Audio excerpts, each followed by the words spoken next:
Semashkadagi navbatdagi obyektimiz mana o'ziga sizga topshirdik. Kira olishda kattagina shkaf joylab berdik.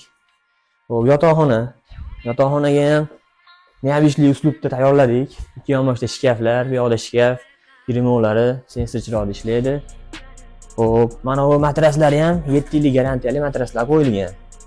Bu xonamiz mehmonxona, bu xonamiz detskiy xona. Detskiy xonaga ham 4 ta bolaga mo'ljalladik. Neobычный uslubda tayyorlandi. Orqada dastur qilgan sharoitlari bor. Minimalizm uslubda shkaf tayyorladik. Ichlarida mexanizmlari bor. Bu yerga termo joylab ketdik. Kichkina bo'lsa ham oshxona. Oshxona to'ri 60 joyga joylashdi. Har bir karaj joydan ham unumli foydalangan holda tayyorladik. Shunday mana 90 talik vitishga gazlar joylab berdik. Smart moyka, duxovka, mikrovolnovka. Bu chekada unikatli yo'lda urab berdik. Kimga shunga o'xshagan mebellar kerak bo'lsa, pastdagi nomerlarga aloqaga chiqa olasizlar. Xudo xolasa, chiroyli qilib tayyorlab beramiz.